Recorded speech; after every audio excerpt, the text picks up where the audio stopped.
السلام علیکم ورحمۃ اللہ وبرکاتہ.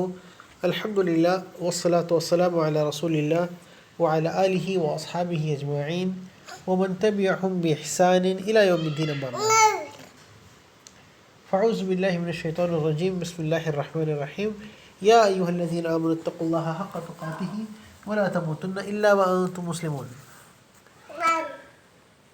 ہمارے سیریز میں انشاءاللہ آج ہم لوگ یہ سیکھیں گے کہ نماز جنازہ اور ایک مسلمان کا جنازہ مکمل اٹینڈ کرنے کا ثواب کیا ہے، اس کا اجر کیا ہے. اللہ کے نبی صلی اللہ علیہ وسلم نے حدیث میں فرمایا، اس کا مفہوم یہ ہے کہ جو آدمی نماز جنازہ پڑھے گا اس کو ایک قیرات کا ثواب ملے گا. قیرات یعنی بڑے پہاڑ کا یا جبل احد کا، یعنی احد کے پہاڑ کے برابر اس کا ثواب ملے گا. اور آدمی اگر اپنے مسلمان بھائی کی نماز جنازہ پڑھے اور اس کے دفن ہونے تک اس کے ساتھ رہے اور اس کو مٹی ڈالنے کے بعد واپس آئے تو اس کو 2 قیرات کا ثواب ملے گا، یعنی 2 پہاڑوں کے برابر اس کو ثواب ملے گا. مستحب ہے، اچھی بات ہے کہ 4 لوگ اس کا جنازہ اٹھائیں. اس سے زیادہ اٹھائیں تو کوئی حرج نہیں ہے، یا اس سے کم اٹھائیں تو بھی کوئی حرج نہیں ہے.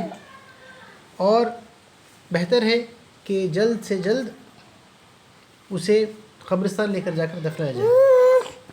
اللہ کے نبی صلی اللہ علیہ وسلم نے حدیث میں فرمایا، اور اس کا مفہوم یہ ہے کہ اگر ایک اچھی میت ہوگی تو وہ اپنے رب سے ملاقات کرنے کے لیے جلدی کرتی ہوگی، یعنی وہ دیکھنا چاہتی ہے کہ اس کا اجر کیا ہے، تو اس کو دفنانے میں دیری نہیں کرنی چاہیے. اور اگر ایک بری میت ہے تو اس کو ہم رکھ نہیں سکتے، اس کو جلد سے جلد خبر رسید کر دینا چاہیے تاکہ وہ اپنے انجام تک پہنچ جائے. یہ حدیث کا مفہوم ہے. اور بہتر ہے کہ جو جنازے کے ساتھ چل رہے ہیں، جب میت کو اٹھایا جاتا ہے، جو جنازے کے ساتھ چل رہے ہیں، کہ اس کے جنازے کے سامنے چلیں، اور جو دوسرے سواریوں میں ہیں، اللہ کے نبی صلی اللہ علیہ وسلم کے زمانے میں گھوڑوں پہ، گدھوں پہ، خچر پر ہیں، وہ جنازے کے پیچھے پیچھے سے ہیں. یہ زیادہ بہتر ہے. اور ایک چیز میں یہاں پر بتاتا چلوں کہ اگر کسی مسلمان کا انتقال ہو جائے اور اس مسلمان کی نماز جنازہ میں کم از کم 40 موحد اس کی نماز جنازہ پڑھیں تو یہ اس کی مغفرت کے لیے کافی ہو جاتا ہے. یعنی ایسے مسلمان جنہوں نے اللہ کے ساتھ کسی کو شریک نہیں کیا، اگر وہ اس کی نماز جنازہ میں شامل ہیں تو یہ اس کی مغفرت کے لیے کافی ہو جاتا ہے. احادیث مبارکہ میں یہ بھی ہے کہ اگر ایک مسلمان کا انتقال ہو جائے، عمر رضی اللہ عنہ اس کے راوی ہیں، ایک مسلمان کا انتقال ہو جائے اور 4 مسلمانوں نے اس کی اچھائی کی شہادت دی، ایسے ہی نہیں کہ ایسے ہی تعریف کیا، یقیناً وہ ایسا تھا، اور اس کے 4 مسلمانوں نے اس کی نیکی کی، اس کی اچھائی کی شہادت دی، تو یقیناً وہ ایسا ہی ہے، یعنی وہ اہل جنت میں سے ہے. اگر 3 مسلمانوں نے اس کی تعریف کی تو یقیناً وہ ویسا ہی ہے. اور اگر 2 مسلمانوں نے اس کی حقیقتاً تعریف کی تو وہ ویسا ہی ہے جیسے انہوں نے اس کی تعریف کی، اس کی اچھائی بیان کی. اللہ کے نبی صلی اللہ علیہ وسلم نے دیگر حدیث میں یہ بھی فرمایا کہ فرشتے جو ہیں وہ آسمانوں کے شواہد ہیں، آسمانوں کی وٹنس ہیں، اور مسلمان یعنی ہم لوگ اس دنیا کے وٹنس ہیں. اگر کوئی اچھا تھا، ہم اس کی حقیقتاً تعریف کرتے ہیں تو یقیناً وہ آدمی ویسا ہی تھا جیسے اس کی تعریف کی گئی ہے. اس لیے اس دنیا میں ہمیں اللہ کے حقوق کے ساتھ ساتھ انسانوں کے بھی حقوق اچھے سے ادا کرنے چاہیے. اور اگر لوگوں کے ساتھ ہماری کوئی نوک جھوک ہو جائے، کوئی لڑائی جھگڑا ہو جائے، تو دنیا میں ہی اس کی معافی تلافی کر کے معاملہ ختم کر دینا چاہیے. جتنا ہو سکے لوگوں کے ساتھ اچھا معاملہ کر کے ہمیں اس دنیا سے رخصت ہونا چاہیے. اللہ ہم سب کو نیک توفیق اور ہدایت دے. کس طرح کی قبر سنت سے ثابت ہے؟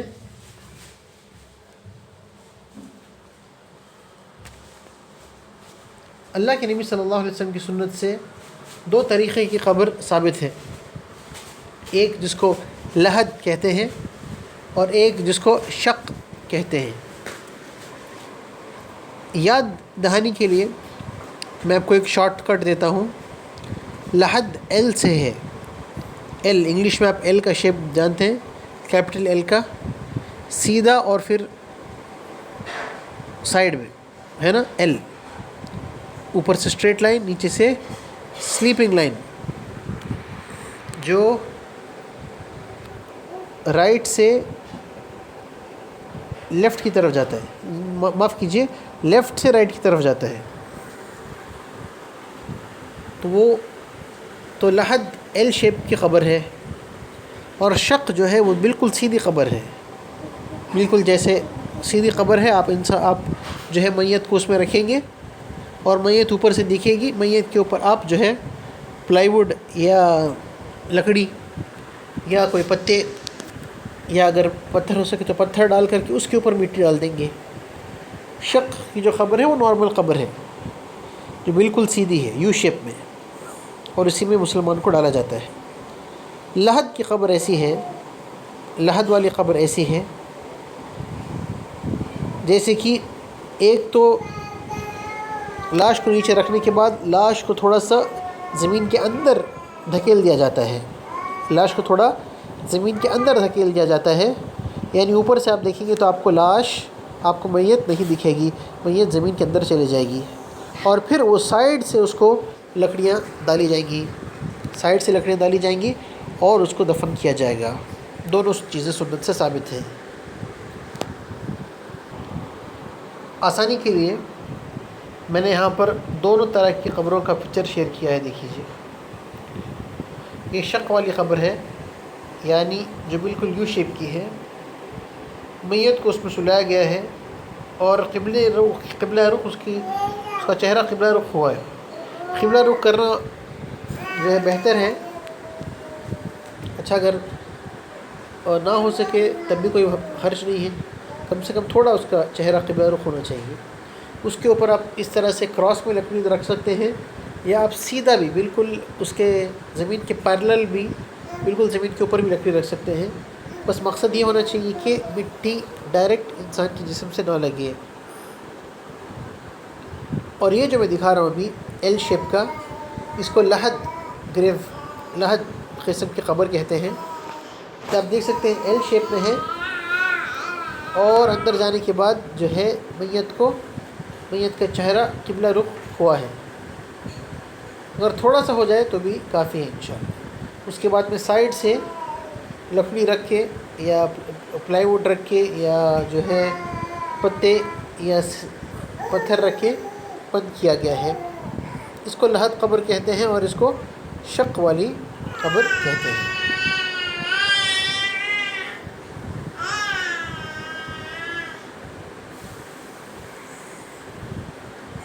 اب اسلامی قبر جو ہے وہ زمین سے زیادہ سے زیادہ ایک ہاتھ یعنی ہمارا ایک پام جو ہوتا ہے، ایک ہتھیلی اتنا ہی اوپر ہونا چاہیے، اور قبر کے اوپر سے چلنا منع ہے۔ قبر کے اوپر سیمنٹ کا اسٹرکچر بنانا، سیمنٹ یا گریول یا ماربل وغیرہ لگانا یہ جائز نہیں ہے، اللہ کے نبی نے اس سے منع فرمایا ہے۔ اور قبر کے سرہانے یعنی جو میت ہے اس کے سائڈ پر بڑا پتھر رکھ کر کے اس پر نام وغیرہ لکھنا یہ سنت سے ثابت نہیں ہے، اور قبر کے اوپر پھول چڑھانا یا قبر کے اوپر اگربتی لگانا یہ سب سنت سے ثابت نہیں ہے۔ اسی طرح سے قبر پر کینڈل رکھنا، قبر کا طواف کرنا یا قبر پر آ کر کے پھول وغیرہ کے درخت لگانا یہ سب سنت سے ثابت نہیں ہے۔ سنت سے یہ ثابت ہے کہ جو میت ہے اس کے اہل خانہ کو، اس کے خاندان والوں کو، فیملی والوں کو، کیونکہ اس دن وہ غم اور پریشانی میں مبتلا ہیں، ان کو صبر کی تلقین کرنا، صبر کرنے کے بارے میں کہنا، اور اس دن ان کو کھانا پکا کر کے دینا یہ سنت سے ثابت ہے۔ اور قبر کی زیارت کرتے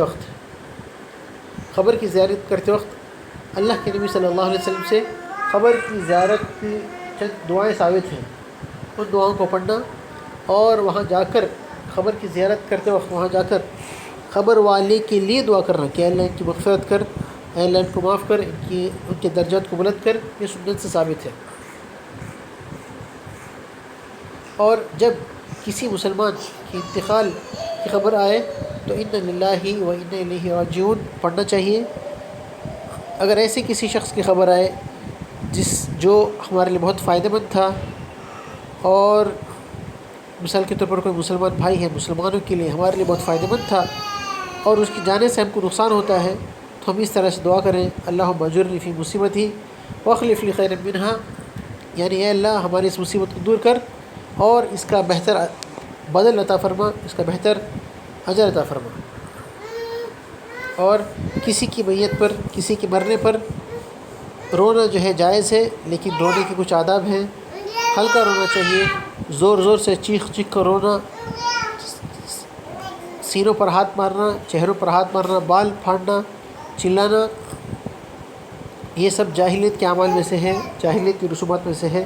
مسلمانوں کو اس طرح کا عمل نہیں کرنا چاہیے۔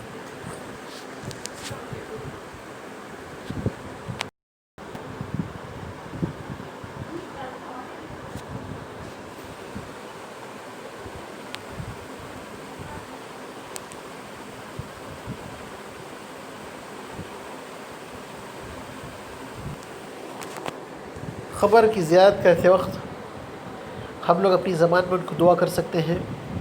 سنت سے کئی ساری دعائیں ثابت ہیں، ان میں سے ایک آسان دعا جو حصن المسلم کی کتاب میں ہے، جس کے مؤلف ہیں سعید بن علی بن وحف القحطانی رحمہ اللہ، اس میں یہ دعا ہے: السلام علیکم اہل الدیار من المؤمنین والمسلمین وإنا ان شاء اللہ بکم لاحقون نسأل اللہ لنا ولکم العافیہ۔ یہ دعا سنت سے ثابت ہے، کوشش کریں میرے بھائیو انشاءاللہ کہ اس دعا کو آپ لوگ پڑھیں۔ السلام علیکم اہل الدیار من المؤمنین والمسلمین وإنا ان شاء اللہ بکم لاحقون نسأل اللہ لنا ولکم العافیہ۔ اس کا مطلب یہ ہے: السلام علیکم اہل الدیار، السلام علیکم گھر والوں، یعنی قبر بھی ایک گھر ہے، مومنوں میں سے اور مسلمانوں میں سے، یعنی مومنوں کو اور مسلمانوں کو سلام۔ وَإِنشَاءَ اور انشاءاللہ بکم لاحقون جلد ہی ہم آپ سے ملاقات کرنے والے ہیں۔ نسأل اللہ لنا، ہم اللہ سے دعا کرتے ہیں ہمارے لیے، اور وَلَكُمْ اور تمہارے لیے، العافیہ عافیت کی دعا کرتے ہیں۔ اللہ ہم سب کو عافیت دے اور ہماری قبروں کو جو ہے اللہ سبحانہ وتعالی جنت کا باغ بنائے۔ آج کے لیے بس اتنا ہی۔ وَأَقُولُ قَوْلِي هَذَا أَسْتَغْفِرُ اللَّهَ لِي وَلَكُمْ۔